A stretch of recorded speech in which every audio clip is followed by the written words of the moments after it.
If you had a crush on your nanny, this one's for you. Short of being completely shrouded in bubble wrap, it couldn't do much more to protect you from yourself. Yep, it's a Volvo. The XC60 T6 all-wheel drive. Let's check the tech carefully. All right, now look, I like technology in cars. Why do I hate it so much in this car? A lot of it has to do with the details. Let me give you some examples. First of all, there's our nav screen. That's an optional nav system. And the screen's kind of dinky, but it's fairly close. The resolution's a little bit Fisher-Price, but I can forgive that. It isn't the only car that does that, but it's not a touch screen, so you gotta work it via this crazy controller. Where is it? Right here. It's this little stick that goes 4 directions and a couple of buttons alongside it. One says back and one says enter, written right there where nobody except a bird overhead is gonna see it. Now, as you can imagine, I've had just about enough of this damn system right about now as I clicky, clicky, clicky all over hell. And even though I'm not big on voice systems, I'd kill for one right now. Unfortunately, there isn't one.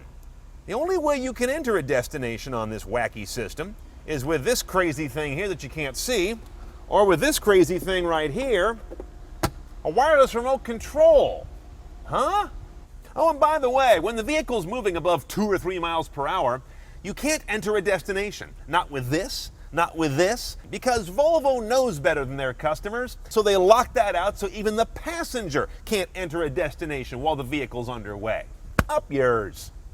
It does have this demo mode so you can preview your route, but it goes so damn slow you'll be begging for a loaded handgun to shoot yourself by about the 3rd instruction. Now that's all that happens on this LCD, nothing else. Climate's here, nav is there, audio and a couple other things are up here, but they all have a different interface, a different technology. But all they have in common is that annoying Volvo font. The base rig in this car is a 8-speaker system with decent but not impressive amplification. A single slot CD across the board, even if you upgrade the audio system. That's a little bit odd. You do, however, have an aux USB jack over here. Bluetooth hands-free technology is standard on all of these XC60s, and you've got the little mini panel for that down here. Now, Volvo is not the only car maker to annoy me with this next technology, but I'm just annoyed by it in particular in this car.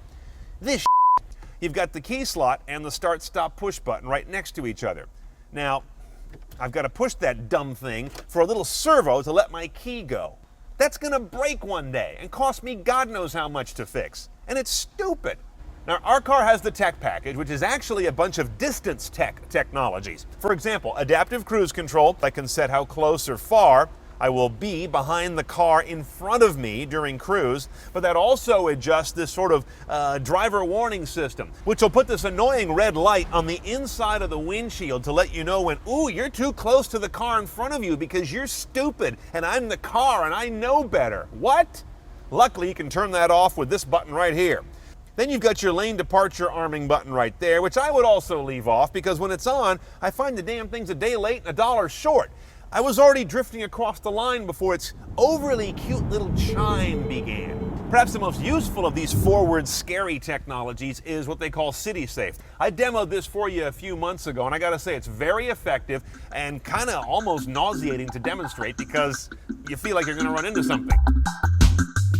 The XC60 has a lot of power, I'll give it that. 281 horsepower comes from its turbo inline 6 and 295 foot-pounds of torque. It's just that the power tends to come on in lumps around town, either thanks to turbo lag or the gearbox being overly in love with top gear, or both.